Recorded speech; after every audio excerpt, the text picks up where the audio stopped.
Halo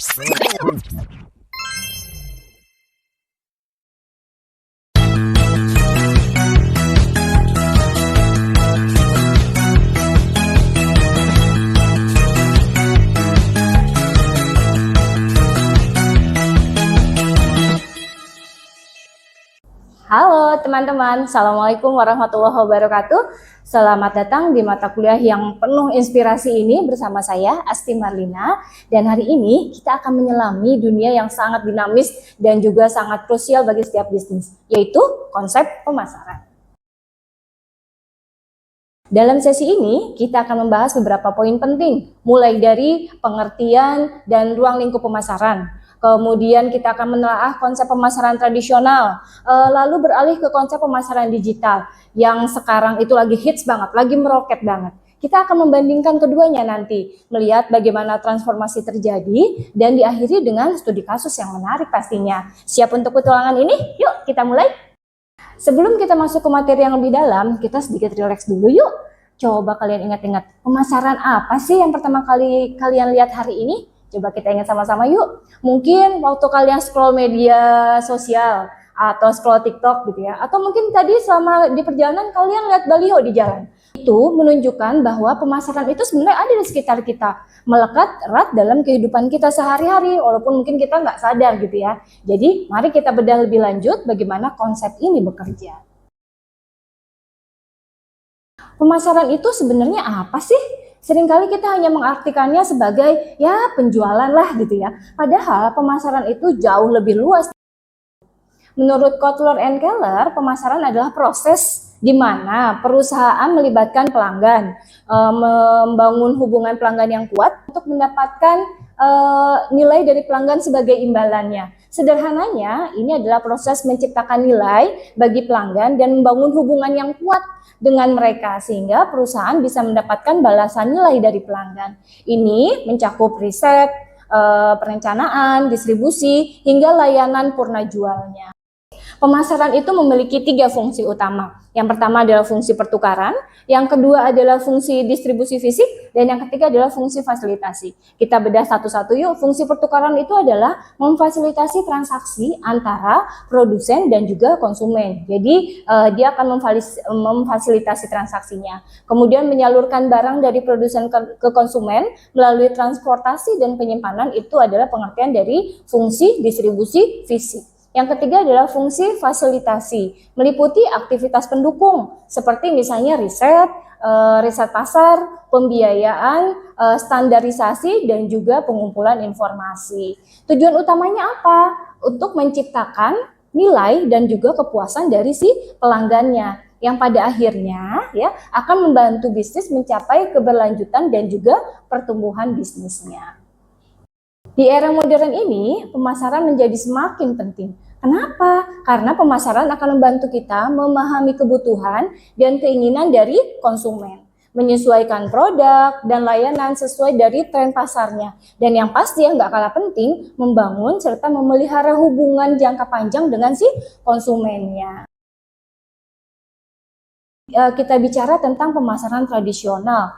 Ini adalah pendekatan offline yang mengandalkan media konvensional. Ya, ciri khasnya antara lain komunikasi satu arah dari perusahaan ke konsumen. Jadi komunikasinya hanya satu arah, lebih fokus pada wilayah lokal dan juga kurang fleksibel dalam penyesuaian konten secara cepat, gitu ya.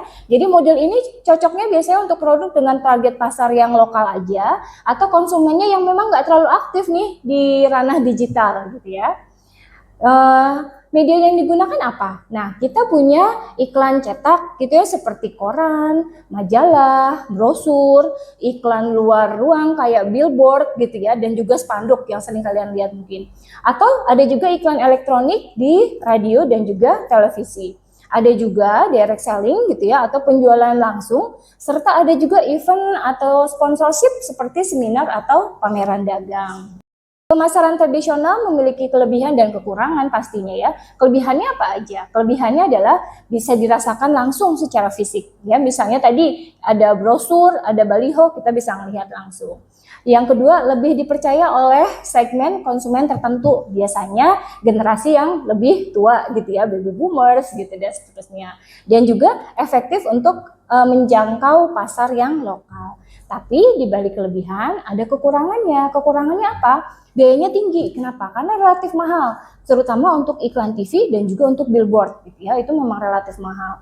Kemudian kita sulit untuk mengukur hasil secara tepat ya, sulit mengukurnya. Kemudian tidak responsif terhadap perubahan tren secara cepat. Nah, kita sekarang beralih nih ke rajanya pemasaran di era ini gitu ya. Apakah itu dia adalah pemasaran digital yang lagi hits banget, yang lagi ngetrend banget. Ini adalah pemasaran yang memanfaatkan teknologi internet untuk menjangkau dan berinteraksi dengan konsumennya. Ciri-cirinya itu beda dengan yang konvensional. Yang pertama adalah komunikasinya bisa dua arah. Artinya konsumen bisa memberikan respon secara langsung, suka, tidak suka, like and dislike gitu ya, bisa komen secara langsung. Kemudian lebih fleksibel dan lebih cepat dalam perubahan konten ataupun juga kampanyenya. Yang ketiga, basisnya data. Untuk apa? Untuk bisa mengevaluasi dan juga untuk optimalisasi. Ya. Nah, sekarang apa aja sih media yang digunakan dalam pemasaran digital? Banyak gitu ya, kalian mungkin pasti sudah tahu di media sosial, misalnya di Instagram, TikTok gitu ya, Facebook, atau di X, atau kita dulu kenalnya Twitter. Juga menggunakan website dan juga blog gitu ya, sebagai pusat informasi dan juga sebagai konten edukasi misalnya.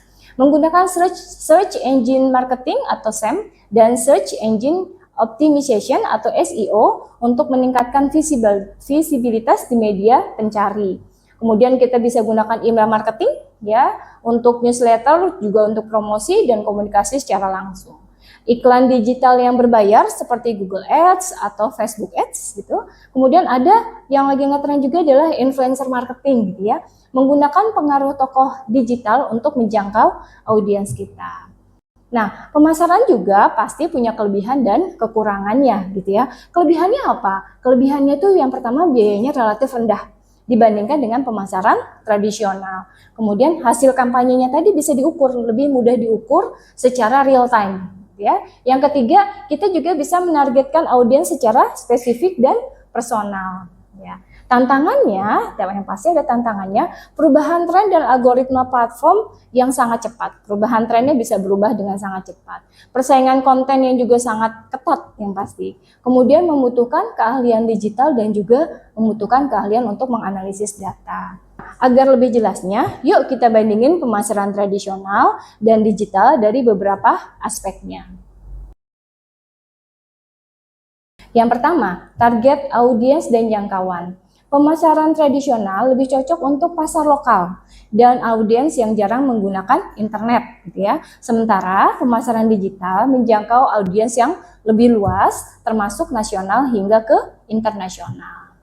Biaya dan efektivitasnya gimana? Pemasaran tradisional memiliki biaya produksi dan distribusi yang relatif tinggi dengan ROI ya, return on investment-nya yang sulit diukur. Sebaliknya, biaya digital itu fleksibel dan hasilnya biasanya bisa terukur dengan menggunakan tool analytics-nya. Interaksi dan engagement-nya gimana? Pemasaran tradisional umumnya komunikasi satu arah, kurang ruang bagi konsumen untuk bisa terlibat secara aktif gitu ya. Sedangkan digital memungkinkan komunikasinya bisa dua arah. Konsumen bisa memberikan komentar, berbagi, hingga terlibat dalam kampanyenya. Sekarang kita akan lihat perkembangan teknologi ternyata membawa transformasi besar dalam dunia pemasaran. Ya. Beberapa tren digitalisasi pemasaran yang patut kita perhatikan adalah pertumbuhan e-commerce sebagai kanal utama belanja. Juga ada pemanfaatan big data untuk personalisasi kampanye, meningkatnya peran influencer sebagai saluran komunikasi, dan penggunaan teknologi seperti AR atau VR untuk kampanye yang interaktif. Yuk kita lihat contoh nyatanya, misalnya ya, yaitu transformasi dari Gramedia. Ya, Gramedia sebagai retail buku yang besar di Indonesia, dulunya sangat mengandalkan toko fisik saja, iklan cetak dan juga pameran bukunya. Namun seiring perubahan kebiasaan membaca dan belanja, mereka meluncurkan Gramedia Digital platform e-book yang praktis gitu ya. Mereka juga aktif di media sosial seperti misalnya pakai Instagram atau juga TikTok untuk promosi dan kampanye literasi, juga menggunakan newsletter email untuk promosi, diskon dan rekomendasi buku personalnya. Ya, transformasi ini membantu Gramedia menjangkau audiens yang lebih muda ya dan aktif di digital, bisa mengurangi ketergantungan distribusi fisik, kemudian memberikan pengalaman belanja yang lebih cepat dan lebih personal ya. Menariknya nih, Gramedia tidak sepenuhnya meninggalkan pemasaran tradisional. Mereka tetap mengadakan pameran buku dan memasang billboard. Pendekatan digital kini menjadi penguat utama strategi mereka. Contoh integrasinya, event peluncuran buku di toko fisik disiarkan melalui live streaming, dan diskon buku fisik dipromosikan melalui Instagram Stories, email newsletter. Ini membuktikan pentingnya keseimbangan antara pemasaran tradisional dan digital. Yuk, setelah kita bahas panjang lebar, sekarang giliran kalian untuk diskusi. Menurut kalian, apa sih tantangan terbesar yang dihadapi oleh usaha mikro, kecil, dan menengah atau kita kenal dulu UMKM di Indonesia dalam mengadopsi pemasaran digital? Dan bagaimana solusi yang bisa kita tawarkan? Saya pengen nih dengar pendapat dan ide-ide brilian kalian gitu ya. Silakan tulis di kolom komentar gitu di sebelah kiri, atau siapkan pertanyaan untuk nanti sesi live discussion kita nanti. Untuk memastikan pemahaman kalian, ada tes nih untuk kalian yang harus kalian kerjakan ya. Nanti klik di link di sebelah kiri ini. Ada tes yang saya ingin tahu kalian kira-kira teman-teman ini sudah mulai mengerti belum gitu ya tentang yang kita sampaikan tadi. Klik ya di link sebelahnya ya.